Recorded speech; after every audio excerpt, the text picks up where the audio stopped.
Messieurs, dames, bonjour et bonsoir pour ceux qui nous regardent le soir et bienvenue sur ma chaîne. Tout d'abord, merci de vous abonner et merci d'être présent. Alors aujourd'hui, on va voir comment utiliser le node qui s'appelle image texture pour manipuler notre image, pour ajouter des bordures douces et un plaquage 3D au lieu de 2D par défaut.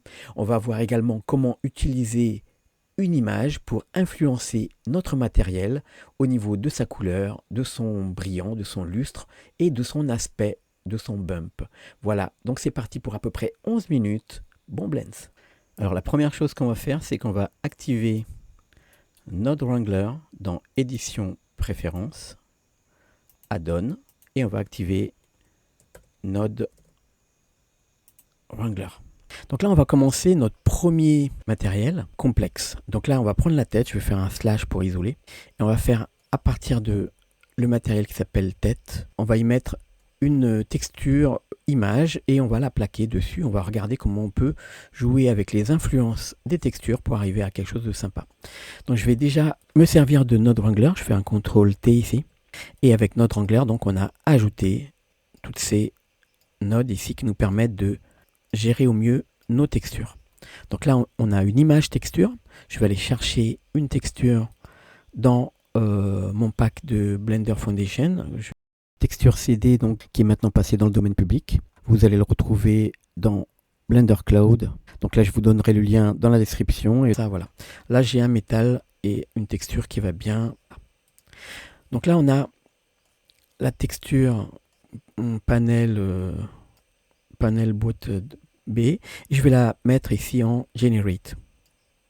Donc là, on a la texture qui se plaque sur la vue du dessus en X et Y.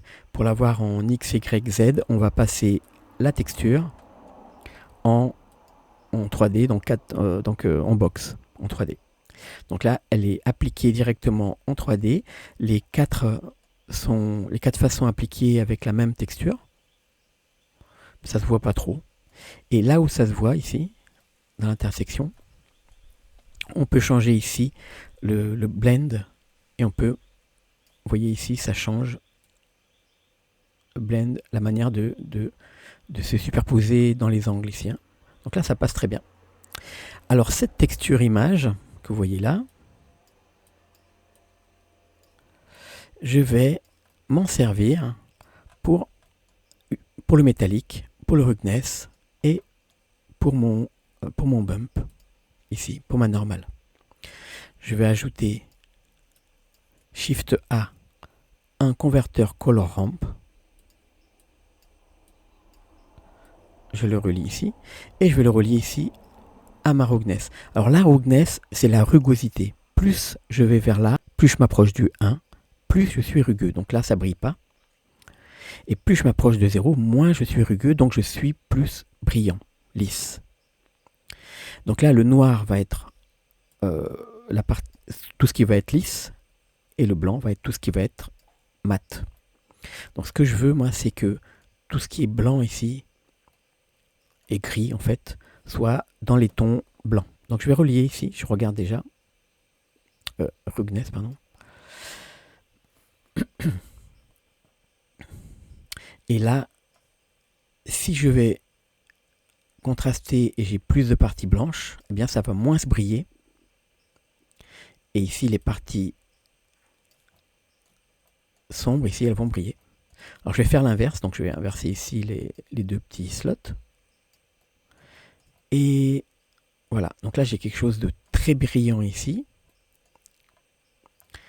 et très mat ici. Ce que je veux, c'est quand même quelque chose de modulé, donc je vais prendre la partie blanche qui fait très mat et je vais la rendre un tout petit peu brillante quand même, à peine, voilà, comme ça. Et la partie qui est vraiment brillante ici, je vais la remonter ici pour la mettre un tout petit peu mat quand même. Voilà, on a quelque chose de plus, voilà, plus naturel. Ok, je vais faire également un color ramp ici. Shift A, converteur color ramp, pour modifier ma couleur, la couleur ici, l'influence de cette texture sur la couleur. Donc là, tout ce qui est blanc, je le veux dans les tons bleus, comme ça. Et tout ce qui est noir, eh bien, je vais le mettre dans les tons un petit peu rouille, ou comme ça, abîmés. Donc je vais chercher quelque chose un petit peu rouille comme ça. Ok, je vais mettre en mode rendu pour voir ce que ça donne.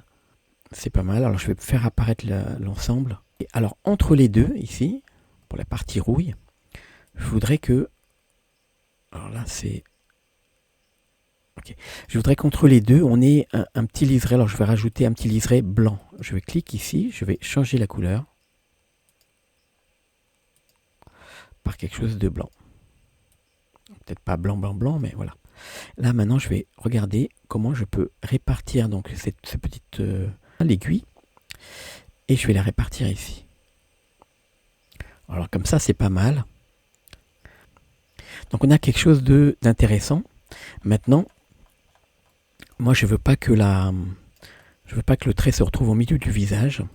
Et comme j'ai dit que donc c'était la même texture qui était répartie sur les faces ici, je vais prendre mon mapping, le node de mapping ici, et je vais modifier un petit peu le mapping.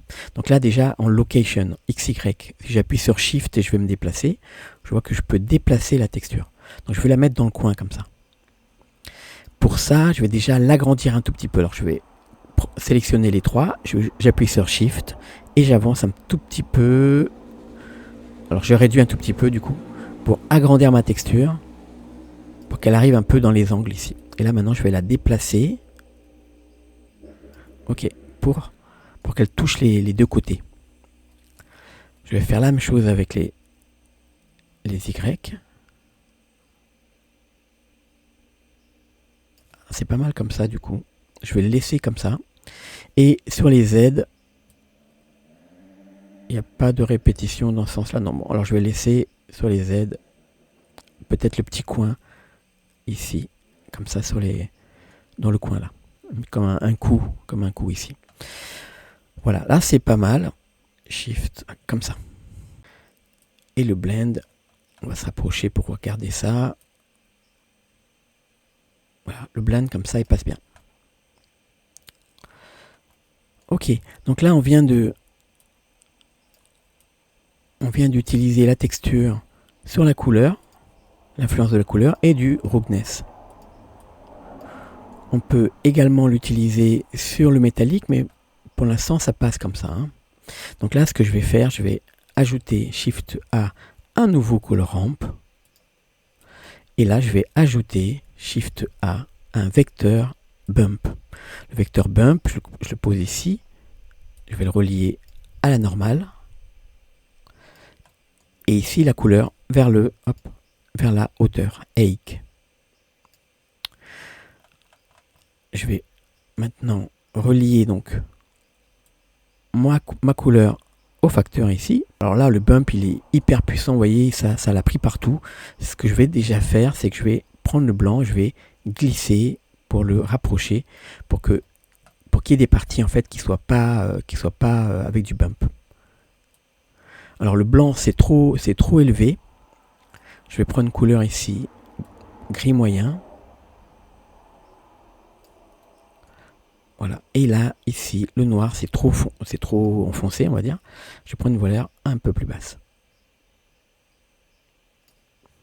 Maintenant, la force, le strength, il est trop puissant, donc je vais le baisser un peu. Et la distance également, elle est trop forte. Voilà, on va faire un petit peu comme ça. Et là, on a quelque chose d'intéressant où les creux, où les parties sombres en fait sont comme en creux ici. À la place de linéaire, on peut changer par cubique et vous allez voir que les déformations à partir d'images, les déformations de bump sont plus lisses. Elles sont beaucoup plus nuancées ici. Voilà, du coup, je vais peut-être augmenter un petit peu. Ok. Et voilà. Alors on peut encore changer la couleur. Et c'est pas mal. On a terminé avec notre première texture et le mode d'application de cette texture a été une texture image que nous avons utilisée pour bien donner des influences sur notre matériel. Je vous donne rendez-vous dans l'atelier suivant où on va faire les chaussures et la partie centrale du corps. A tout de suite.